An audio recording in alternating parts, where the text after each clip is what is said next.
नमस्कार, पहाड़ प्राइम में आप सभी का स्वागत है। मैं हूं आपके साथ अनु सिंह। खबरों की शुरुआत इस वक्त की बड़ी खबर से करेंगे। मसूरी से खबर है, जहां तेज बारिश से जनजीवन अस्त व्यस्त हो गया है। मसूरी के बूचड़खाना क्षेत्र में तेज बारिश से पानी का उफान देखने को मिला है और यहां इस वजह से सड़क किनारे बाइक सैलाब में बह गई। पानी का प्रहार ऐसा था कि 2 बच्चे सैलाब में बहने से बाल बाल बचे हैं। वो तस्वीरें भी आपको दिखा रहे हैं। देखिए किस तरह से तेज रफ्तार पानी बह रहा है। लगातार हो रही बारिश से ये स्थिति बन रही है, जहां सड़क किनारे खड़ी बाइक भी इस सैलाब में बह गई। ये एक्सक्लूसिव तस्वीरें आपको दिखा रहे हैं। 2 बच्चे भी बाल बाल बचे हैं सैलाब में। इस सैलाब में बहने से किस तरह से खतरनाक ये सैलाब बन चुका है।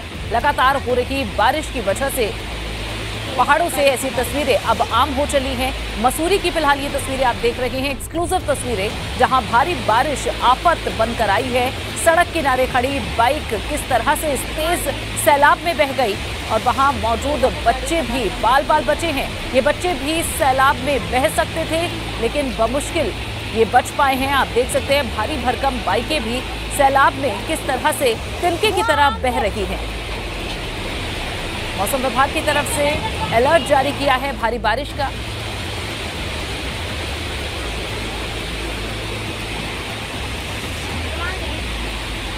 और सुनील हमारे संवाददाता और ज्यादा जानकारी देंगे। सुनील, बेहद रोंगटे खड़े कर देने वाली ये तस्वीरें हैं। किस तरह से भारी भरकम बाइकें बह रही हैं, लोग किस तरह से अपनी जान बचा रहे हैं।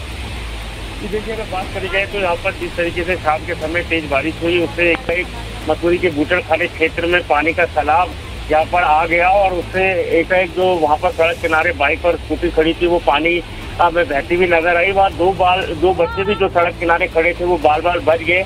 उनकी माँ समय पर आ गई और दोनों बच्चों को बड़ी मुश्किल से उन्होंने रेस्क्यू करके अपने बच्चों को घर पे ले गई। और कहीं ना कहीं ये पूरी आफत की बारिश यहाँ पर देखने को मिल रही है और जिस तरीके से इतना तेज बहाव यहाँ पर पानी का है, उससे लोगों में काफी दहशत का माहौल है। जी सुनील, क्या प्रशासन की तरफ से भी कोई एहतियात बरतने के लिए आसपास के लोगों को कुछ कहा गया? ये देखिए, यहाँ पर एसडीएम मसूरी ने पूरा इस मामले का संज्ञान लिया है। उन्होंने नायब तहसीलदार को मौके पर भेज रहे हैं और जितना भी नुकसान वहाँ पर हुआ है, किस तरीके से वहाँ पर इतना पानी आ गया, उसकी भी जांच की जा रही है। परंतु कहीं ना कहीं जो पानी का सैलाब एकदम आया, उससे लोगों में काफी दहशत है। सुनील, शुक्रिया इस पूरी जानकारी के लिए।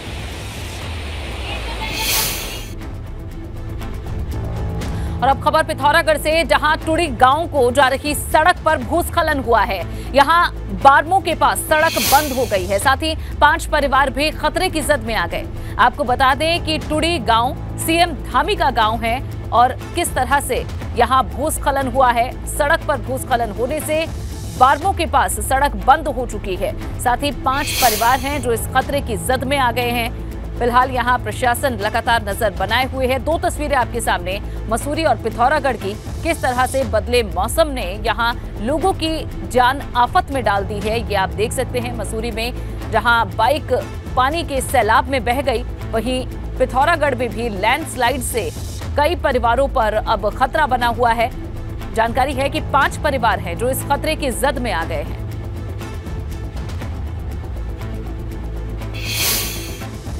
और देहरादून से एक बड़ी जानकारी आपको दे दें, कई इलाकों में बारिश हो रही है, जहां मौसम विभाग ने आज 3 जिलों में बारिश का अलर्ट जारी किया है। देहरादून, उत्तरकाशी और बागेश्वर के लिए ये अलर्ट जारी किया गया।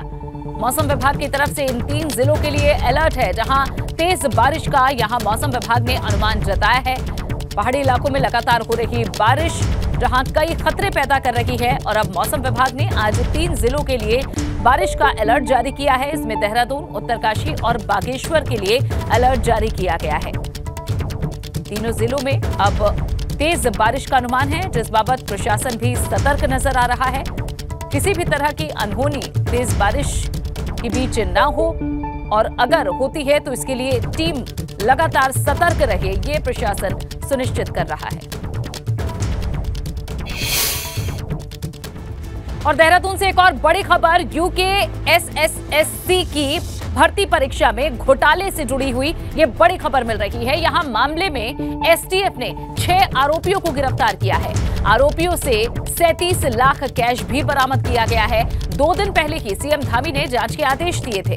2021 में ये स्नातक लेवल की परीक्षा हुई, जहां बेरोजगार संगठनों ने इस पर सवाल उठाए। पहले ही पेपर लीक आरोपी कर देते थे।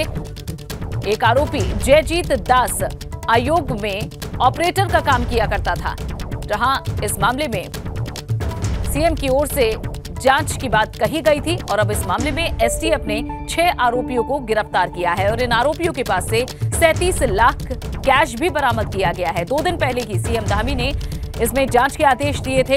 ये 2021 में परीक्षा हुई थी, स्नातक लेवल की परीक्षा थी, जहां बेरोजगार संगठनों के द्वारा इस परीक्षा पर सवाल उठाए गए थे और अब जांच हुई तो आरोपियों के पास से ये बड़ी संख्या कैश की बरामद की गई है। पहले ही पेपर लीक आरोपी कर देते थे और जो एक आरोपी है जयजीत दास, बताया जा रहा है कि ये ऑपरेटर का काम किया करता था। जिस कंपनी को सौंपा गया था परीक्षा कराने का टेंडर, उसमें कंप्यूटर ऑपरेटर का ये एक आरोपी है। रवि केंतुरा हमारे संवाददाता जुड़े हैं।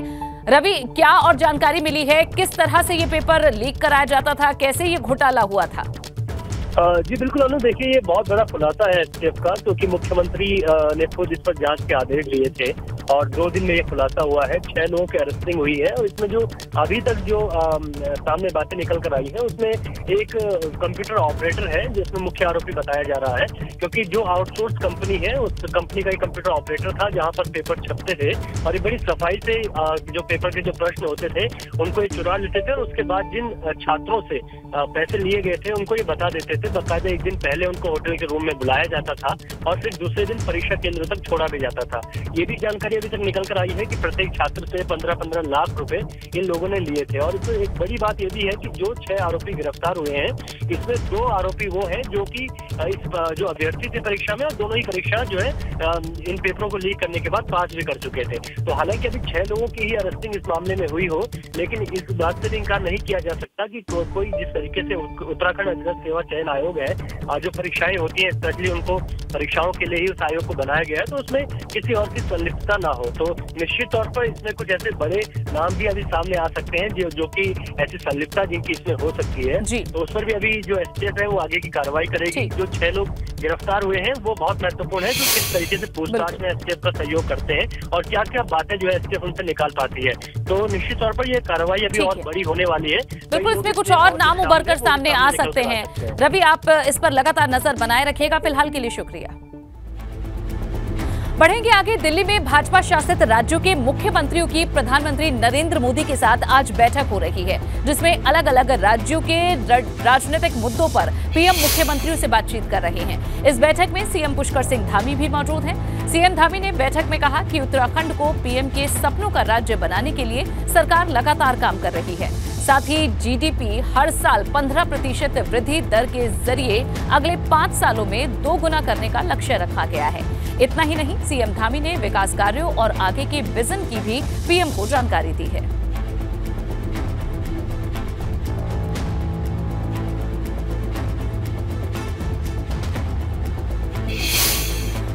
वहीं दिल्ली से बड़ी खबर आपको दे दें, भाजपा की बैठक से जुड़ा हुआ एक अपडेट मिल रहा है। यहां पीएम मोदी भाजपा मुख्यालय से अब निकल चुके हैं। मुख्यमंत्रियों की बैठक अभी भी जारी है, लेकिन प्रधानमंत्री नरेंद्र मोदी अब भाजपा मुख्यालय से निकले हैं। ये बड़ा अपडेट इस बैठक को लेकर आ रहा है, जहां पार्टी अध्यक्ष और संगठन महामंत्री बैठक में इस वक्त मौजूद है। तो प्रधानमंत्री मोदी भाजपा मुख्यालय से निकल चुके हैं, लेकिन मुख्यमंत्रियों की बैठक अभी भी जारी है और पार्टी के अध्यक्ष जेपी नड्डा और संगठन महामंत्री इस वक्त बैठक में मौजूद है। तो ये बड़ा अपडेट आपको दे रहे हैं। भाजपा शासित राज्यों के मुख्यमंत्रियों की आज दिल्ली में बैठक चल रही थी। प्रधानमंत्री नरेंद्र मोदी स्वयं इस बैठक में मौजूद थे और अब अपडेट ये मिल रहा है कि प्रधानमंत्री मोदी भाजपा मुख्यालय से निकल चुके हैं, लेकिन मुख्यमंत्रियों की बैठक अभी भी जारी है, जिसमें पार्टी के अध्यक्ष और संगठन महामंत्री इस वक्त मौजूद है। 2024 के विजन को लेकर, 2024 की रणनीति को लेकर इस बैठक में चर्चा हुई है। साथ ही मुख्यमंत्रियों से भी प्रधानमंत्री मोदी ने बात की। अब पीएम मोदी इस बैठक से निकल चुके हैं, लेकिन मुख्यमंत्रियों के साथ पार्टी अध्यक्ष और संगठन महामंत्री की चर्चा अभी भी जारी है, जहां उत्तर प्रदेश, उत्तराखंड दोनों राज्यों के मुख्यमंत्री इस बैठक में मौजूद हैं।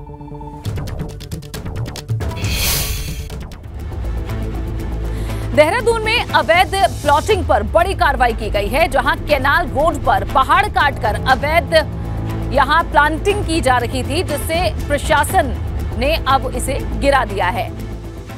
अवैध कब्जे के इस मामले में खान अधिकारी और साथ ही एक भूवैज्ञानिक और MDDA के 2 सुपरवाइजर भी निलंबित किए गए हैं। 2 अधिकारियों को इस मामले में कार्रवाई। देहरादून में अवैध निर्माण और अतिक्रमण कोई नई समस्या नहीं है, लेकिन आए दिनों जिस तरीके से अधिकारियों की मिलीभगत और अफसरों की मिलीभगत से पूरे देहरादून को कंक्रीट के जंगल में तब्दील किया जा रहा है, ये अपने आप में एक बड़ा विषय है। इस वक्त जहां पर मैं मौजूद हूं, आप देखेंगे किस तरीके से पूरे पहाड़ को समतलीकरण के नाम पर खोद दिया गया, और ऐसे में तकरीबन पिछले 6 महीने से ज़्यादा समय से इस पहाड़ को खोदने का काम किया जा रहा था। लेकिन चाहे MDDA हो, जो मसूरी डेवलपमेंट जो अथॉरिटी है, या फिर ज़िला प्रशासन हो, किसी के संज्ञान में ये मामला नहीं था। हालांकि अगर अब बात की जाए तो अब जाकर इस पर कार्रवाई हुई है, क्योंकि ये 14,175 वर्ग किलोमीटर का ये जो अवैध प्लॉटिंग यहाँ पर की जा रही थी, ये बहुत मुख्य रोड है, राजपुर से सटी हुई है, और ऐसे में जिस तरीके से अवैध प्लॉटिंग हुई, इस पर किसी की नज़र नहीं गई, ये अपने आप में बड़ा सवाल खड़ा करता है। हालांकि अब जो खानापूर्ति के नाम पर चाहे खान अधिकारी हों, भूवैज्ञानिक और MDDA के 2 सुपरवाइजर हों, उनको निलंबित किया गया है। लेकिन जो कैनाल रोड पर पहाड़ काटकर ये अवैध प्लॉटिंग की जा रही थी, इस पर अभी तक MDDA और इसके जिम्मेदार अधिकारी क्यों आंख मूंद कर रहे हैं, ये अपने आप में एक बड़ा सवाल है। जब शिकायत हुई, DM यहाँ पर स्थलीय निरीक्षण करने पहुंची, और उसके बाद जाकर अब इस पर कार्रवाई की लीपापोती ज़रूर की गई है। समतलीकरण की जो अनुमति थी, उसकी अवधि कब की समाप्त हो चुकी थी, और उसके बावजूद भी इस तरीके का जो अवैध प्लॉटिंग का जो काम था वो यहाँ पर जारी रहा। MDDA ये भी बताता है कि 19 जुलाई को नोटिस भेजा गया था, लेकिन अवैध प्लॉटिंग का जो काम है वो नहीं रुका। यानी कि MDDA पर खुद कई सवाल खड़े होते हैं कि जब आप नोटिस भेज रहे हैं तो उसके बाद जो सुपरवाइज़र हैं वो आखिर उनकी निगरानी में मुख्य मार्ग पर जो राजपुर रोड से सटी हुई हो, वहाँ पर उनकी नज़रें कैसे नहीं गई। देखिए, अब तोड़ने का काम MDDA द्वारा किया जा रहा है, यानी कि जब ये बना मुख्य मार्ग पर, जहाँ से अगर हम बात करें तो तमाम चाहे सचिवालय हो वो बहुत नज़दीक है, और इससे जो है तमाम जो मंत्रियों के आवास हैं वो बहुत नज़दीक है, और बहुत मुख्य मार्ग है। राजपुर जो पॉश इलाका है, जो अनिल गुप्ता हैं जिन पर कार्रवाई की गई है, FIR दर्ज हुई है, वो दक्षिण अफ्रीका के गुप्ता बंधुओं के करीबी हैं, और ये गुप्ता बंधु वही हैं जो दक्षिण अफ्रीका की राजनीति में अस्थिरता फैलाने वाले गुप्ता बंधु हैं, और उनके करीबी हैं अनिल गुप्ता, जो कि सहारनपुर के रहने वाले हैं। लेकिन इसमें सबसे बड़ा सवाल यही है कि आखिर इतनी बड़ी अवैध प्लॉटिंग का जो काम था वो देहरादून में चल रहा था, और इस तरीके से न जाने कितने ऐसे अवैध निर्माण देहरादून के भीतर चल रहे होंगे। सहयोगी निशांत चौहान के साथ रवि कैंथुरा, ABP गंगा, देहरादून।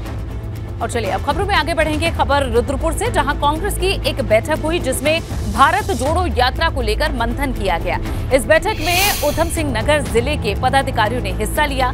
कांग्रेस की भारत जोड़ो यात्रा 9 अगस्त से शुरू होगी और 15 अगस्त तक चलेगी। संकल्प यात्रा 9 अगस्त से लेकर 15 अगस्त तक जनपदों में पद यात्राएं हम करेंगे। विधानसभावार हम जाएंगे। 75 किलोमीटर की यात्रा होनी है। हम उस दौरान हमारे पड़ाव भी निर्धारित होंगे और वहाँ पर हम जनता से संपर्क भी करेंगे। एक बड़ी खबर आपको दे दें, जोशीमठ बद्रीनाथ धाम में श्रद्धालुओं की संख्या 10 लाख के पार पहुंच चुकी है।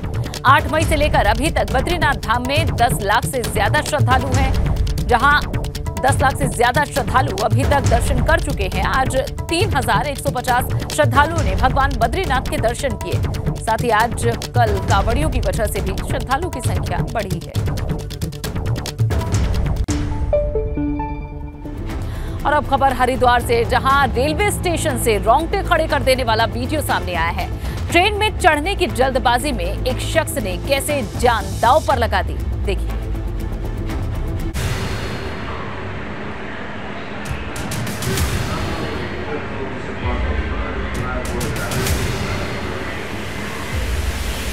लापरवाही की दास्तान, हो सकता था बड़ा हादसा। जल्दबाजी का सबूत, आरपीएफ बनी देवदूत।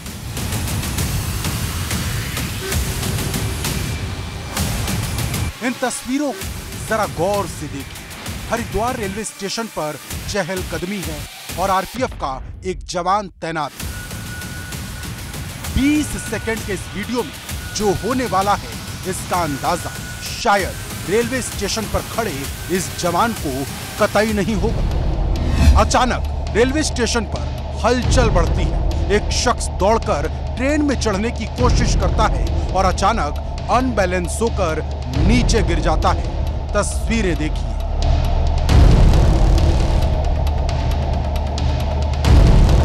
रेलवे स्टेशन पर आरपीएफ जवान मुकेश कुमार ड्यूटी पर तैनात है। जवान हरकत में आता है और ट्रेन से गिरते शख्स को बचा लेता है। लेकिन सवाल है, आखिर ऐसी भी क्या मजबूरी कि चलती ट्रेन को पकड़ने के लिए जान को दांव पर लगाना पड़ जाता है। हरिद्वार से रोहित सिखौला, एबीपी गंगा। और वहीं एक हादसे की खबर हरिद्वार से मिली, जहां ओम पुल के पास कावड़ियों की एक बाइक में अचानक से आग लग गई। आग ने अपनी चपेट में वहां खड़ी बाकी 3 बाइकों को भी ले लिया और कुल 4 बाइकें आग में जलकर खाक हो गई। बाइक्स में आग लगने से अफरा तफरी का माहौल बन गया। ब्रेस से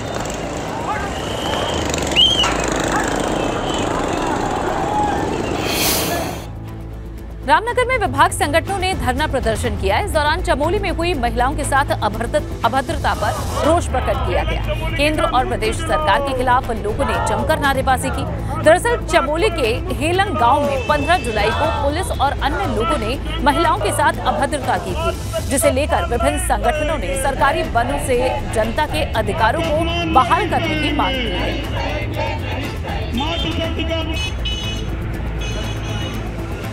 चमोली गढ़वाल के अंतर्गत जोशीमठ प्रखंड के अंतर्गत जो हेलंग गांव आता है, 15 जुलाई को वहां पर जो TSDC कंपनी है जो हाइड्रो प्रोजेक्ट का काम कर रही है, उस कंपनी के द्वारा जो वहाँ के स्थानीय प्रशासन है चमोली का और जो केंद्रीय औद्योगिक सुरक्षा बल है, उनके द्वारा वहाँ की गाँव की महिलाएं जो खाद देने गई थी, जो अपने परंपरागत जो उनका चारागाह है। उधर जोशीमठ में भी लोगों ने प्रदर्शन किया। 15 जुलाई की घटना को लेकर सामाजिक और राजनीतिक संगठन की महिलाओं ने समर्थन दिया है और ये हेलंग पहुंचे। यहां जोरदार प्रदर्शन किया गया। THDC कंपनी के मुख्य गेट पर स्थानीय लोगों ने धरना दिया। प्रदर्शन को देखते हुए कानून व्यवस्था को लेकर भारी पुलिस बल तैनात किया गया।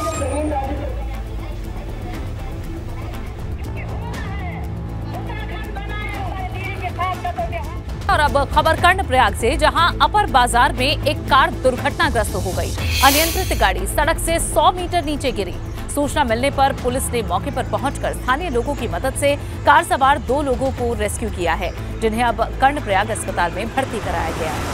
तस्वीर आप देख सकते हैं किस तरह से 100 मीटर नीचे एक अनियंत्रित गाड़ी गिर गई।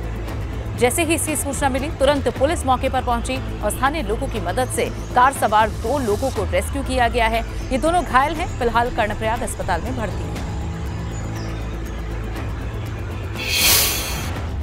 और अब खबर जोशीमठ से, यहां पेट्रोल पंप में तेल न होने की वजह से लोगों को परेशानियों का सामना करना पड़ रहा है।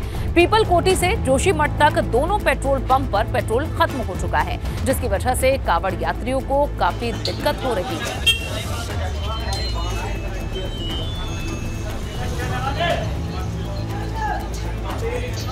कांवड़ यात्रियों की संख्या बढ़ने से जहां पेट्रोल की मांग भी बढ़ रही है, लेकिन ये दोनों पेट्रोल पंप इस वक्त पेट्रोल नहीं दे पा रहे।